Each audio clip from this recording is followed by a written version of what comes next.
You're watching the report right here on News 9. Anthropic versus Pentagon. That's the big story that has been brewing from a day before the war in Iran started. And there are critical questions on how much of artificial intelligence should be trusted with the moral, the ethical and the decision making in critical war scenario when it comes to artificial intelligence. Well, let's bring you first the chain of events. Remember, on Saturday, the 28th of February, Anthropic's Claude surged to the #1 spot on Apple's charts as the top free apps in the United States, dethroning ChatGPT. Now, entire US downloads of Claude jumped by as much as 51%. Remember, this was also the day that US and Israeli strikes on Iran began. Now, this also right after the platform Anthropic being blacklisted by Pentagon over what it called ethical concerns. Now, as a company, feud with the Pentagon, business continued to boom. Now, a day earlier, on the 27th of February, Pentagon knocked on the doors of OpenAI to supply artificial intelligence expertise to its classified military networks, read intelligence.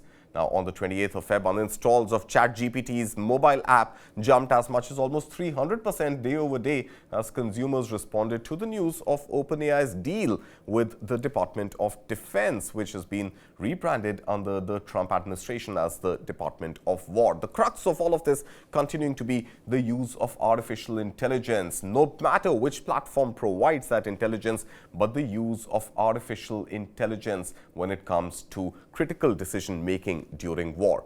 Now, on Thursday, the 5th of March, the US military formally designated Anthropic as a supply chain risk. Now, on the same day, OpenAI Sam Altman stated that his company's intention was to de-escalate the situation. While saying so, Altman also took very subtle swipes at rival Anthropic, saying that he thinks it's bad for society if companies start abandoning their commitment to the democratic process because, and some people don't like the person or people currently in charge. Now, cut to 4 days later, on the 9th of March, Anthropic formally filed a lawsuit against the Trump administration and the Pentagon. The legal action challenges the Department of War's designation of Anthropic as a national security supply chain risk. What this really means is that the Pentagon said that Anthropic cannot work directly or indirectly with the Pentagon, which means that even indirectly working with other vendors who supply critical supply chain requirements, including goods and services to the Pentagon, Anthropic will not be allowed to work with them. And what are those guardrails for which Anthropic was designated as a supply chain risk? Well, Anthropic was very clear that its artificial intelligence technology cannot be used for mass surveillance and for autonomous weapons. But Pentagon's argument and position on the matter is very different, saying that whatever the Department of Defense wants to use any technology for, it should be allowed to use it. Well, a lot of ethical concerns there, a lot of moral concerns there, and of course this sort of deadlock position also coming as an active conflict in West Asia continues. First up, let's listen in to Brad Cooper, the head of the US Central Command, and what he had to say about the use of artificial intelligence. We're on a path to eliminating Iran's ability to threaten Americans and our friends, and we are achieving this through a combination of lethality, precision, and rapid innovation. Let me highlight a few examples, at least the ones that aren't classified, of how we are achieving lethal effects in entirely new ways. First, our warfighters are leveraging a variety of advanced AI tools. These systems help us sift through vast amounts of data in seconds, so our leaders can cut through the noise and make smarter decisions faster than the enemy can react. Humans will always make final decisions on what to shoot and what not to shoot, and when to shoot. But advanced AI tools can turn processes that used to take hours and sometimes even days into seconds. Well, by some estimates, the US-Israeli campaign on Iran has killed at least 1,300 people since the war began on the 28th of Feb. Now, let's put all this into perspective, especially artificial intelligence and, of course, the moral compass behind the software and the real critical wartime use. We have two very special guests joining us this morning. We've got Jaspreet Bindra, CEO of AI and Beyond and Tech Whisperer. And we've also got Lieutenant General V.K. Saxena, former Director General of the Army Air Defense in the Indian Army. Gentlemen, thank you so much for your time. First up to you, Mr. Bindra, I want to understand patriotism versus ethics. Now, some say that everything is fair in love and war. In war, nations do whatever it takes, be it artificial intelligence or any form, as long as the objective is to dismantle enemy infrastructure and assets. So who really seems to be wrong here, Anthropic or Pentagon? Thank you, Karthik. And I think General Saxena might be better positioned to answer the everything is fair in love and war question. But if we go to what is happening between Anthropic and the the rebranded Department of War. Well, one thing is that, look, new weapons do come into military since times immemorial. It started with, an army bringing in elephants and someone else didn't have a counter to that. And then, cannons happening or gunpowder and other such weapons. And I think the biggest one which has come in recent times now seems to be AI or artificial intelligence. I think the big difference, perhaps, between the weapons of these big weapons which came throughout history and now is the question of agency. So far, most of the weapons, however powerful, however lethal or deadly, were controlled by human beings. With AI-related lethal autonomous weapons, etc., the worry is that there's a possibility that some of these might not be controlled by human beings, and therefore agency, full agency, could be potentially given to AI and AI models to seek and destroy, seek, target, destroy, and therefore, own, in a sense, the entire kill chain. I think that is the nub of the issue, and that's where the disagreement between Anthropic and the Department of War is, as to who keeps control.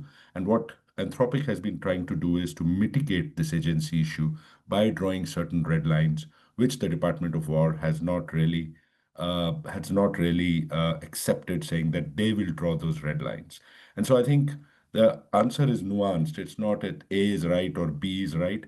I think at a higher level, we need to abstract above this, and as humanity decide, like we did with chemical or biological weapons, as to where these red lines get drawn. All right. So, of course, those red lines have to be clearly drawn and clearly defined. So, let's take this to General V.K. Saxena.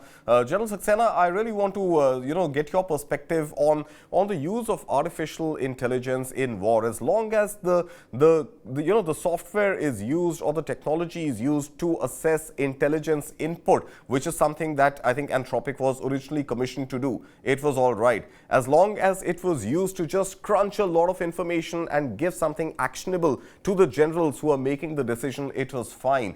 But the moment the question of weapons being launched autonomously using artificial intelligence propped up, that is where Anthropic wanted to get out of the deal with Pentagon and wanted to get its product out of that particular use case. Now, at the end of the day, whether it's a machine which is pushing the launch button or a human being who's listening to a machine-generated report and acting on it, does it really make a difference?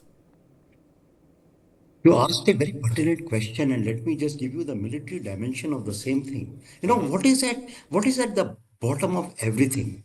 The bottom of this debate is the prohibition of such weapons which fire autonomously without human intervention, without human in the loop. Now, this is nothing which has emerged yesterday or anything like that. No, right in the beginning, from 2000 onwards, when the concept of manned and unmanned teaming erupted, the CATS team erupted. So manned aircraft used to go along with the unmanned aircrafts, and the eyes and ears of the combat pilot used to be the unmanned. But what was the bottom line? The strike decision. The strike decision always remained with the human in the loop. Why this is such a big query? It is such a big issue because machines can kill indiscriminately. Machines do not distinguish between a combatant and a civilian. Machines in smallest error, when run over millions of data sets and people, can prove to be catastrophic in its dimension. You can take out one single person based on your facial recognition, his locational details, his social media accounts, his behavioral patterns. But when you apply these data sets over large population and trying to identify targets which need to be destroyed, and the machine is deciding that, Yeah. then it becomes a catastrophic in its own nature of destruction.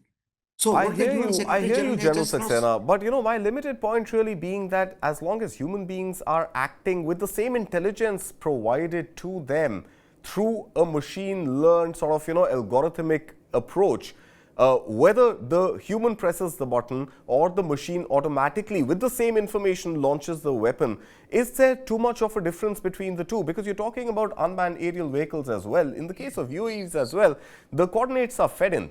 Now, those coordinates are again fed in, with the intelligence which is available. Now, if AI is being used to condense that information and directly feed those coordinates and for the machine to go and launch a strike versus just those coordinates and the kill button being pressed by a human being, is there a fundamental difference between the two? Yes, yes. You are trying to bring the decision close to pressing the button. I am trying to take you back to the process of identifying the target, processing huge data sets, and trying to say that this is the target to be destroyed. If that is being done by a machine, and also the decision to restrike is being taken by the machine, then the indiscriminate killing may take place. It is not pressing the button. The pressing the button is the last of the action. It Okay. is followed by a chain which is preceding that, and the chain which precedes that.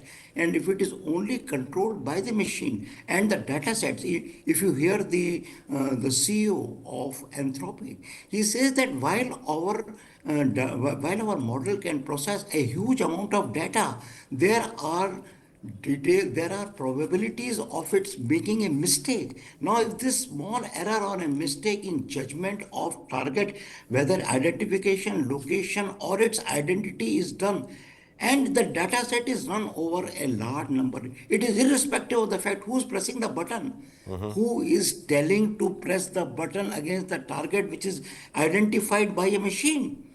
Now, even in the manned and unmanned teaming, the decision to restrike, if the pilot has struck a particular missile, is sent a missile or fired a missile on a target, and the target is destroyed or not destroyed, the decision to restrike is again taken with a human in the loop. Now, I take your mind back to the AI Impact Summit which just now happened, what is India saying? India is saying that we are going to build AI in our defense system with three things in mind: ethical, justifiable, and aligned to our values. We do Right. not want we do not want machines to overtake the humans in killing like a Terminator style. Yesterday, you heard the Chinese comment by the Absolutely. Chinese that if you do this, it will be a Terminator style of of killing of humans without concern. What does the UN Secretary General has said? He has said, I want a legally binding treaty by 2026 to do what? To only do two things: prohibit autonomous weapons which fire without human in the loop, Right. without human intervention, without human intersight, whether it is human in the loop or human on the loop. What happens? We are only trying to prevent. And why all these CEOs are making a noise about their system is because in their hearts of heart they know that their systems are little short of perfection. If you give the kill decision and a restrike decision to a machine, then you are losing the autonomy of human judgment. When we used to talk about the man and man team, we used to say that the dull, dirty, and dangerous machines, like the autonomous machines, Yeah. are to be combined with the human intellect, Right. with the combat potential of a pilot, his decision making capability, and his hunch as a pilot to take decision. If you Right. take that human consent out, then you start killing indiscriminately. It is not only against international humanitarian law, it is against the very ethics of humanity when you're allowing machines to kill humans without any discretion. Absolutely. Like, for example, if you say, who's causing pollution? You tell a machine, who's causing pollution? Humans cause pollution. The decision taken, kill all humans. Look at the absurdity. Look at the absurdity. Nobody is talking about that data sets are being processed fast or everything. That's great. AI Right. is great. AI is giving precision targets, but without human in the loop. That is what the point of Claude is. That is the point what Dario MOD is Amore. making. Right. That's it. That's it. All right. Nothing else. All right, I understand. I hear what you're saying, and let me bring this back to Jasprit Bindra, because Jasprit, what we are hearing the general saying is that the final decision before the kill button is pressed has to rest with a human being, and the human being has to be in the loop, if not potentially in the lead. But you know, the sort of counter view which could emerge also is that at the end of the day, the intelligence, the resources which are being crunched by the machine on which certain action points are being suggested, if not performed, are also coming through a vast network of human beings which are putting all that research, putting all that intelligence paperwork together. At the end of the day, if the machine is not to be relied on to take the decision to kill, should the machine be relied on to also accurately compile all the information available? And if not, if the machine is kept out of the loop, then are we going to get the kind of exact war results like potentially the world and especially the generals would like to see across the world? Let me give you two examples here, Karthik. The exfiltration of the Venezuelan president happened with a lot of involvement from Claude, Yeah. specifically Claude, and Yeah. built into Palantir through their Maven system. And that operation, in many ways, there were other factors also worked with that precision because of AI. Number one. Second story.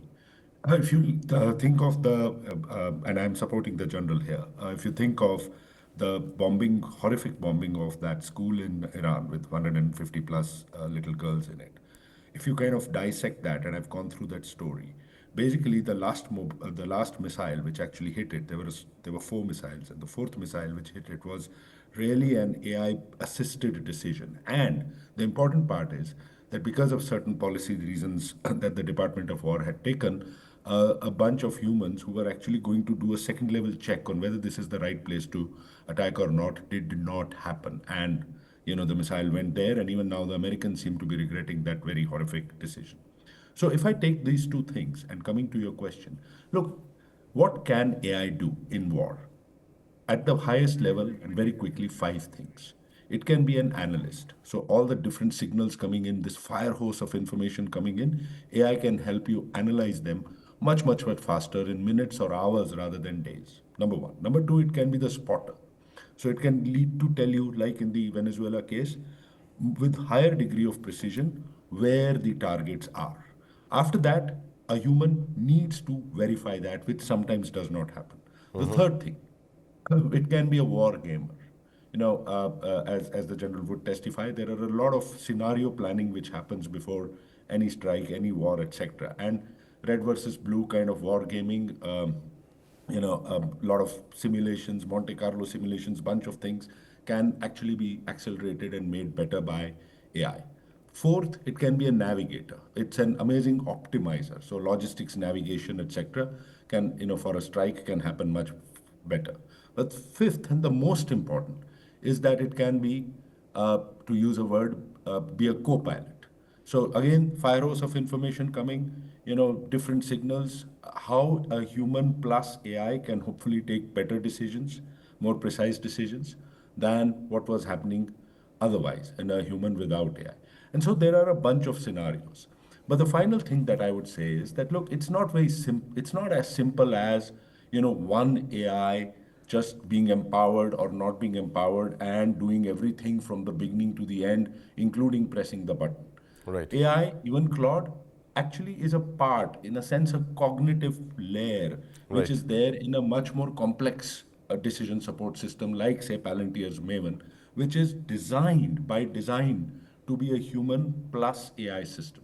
And so I think if you Right. kind of look at all of these ways that AI can help, It goes much beyond just quote unquote pressing the button.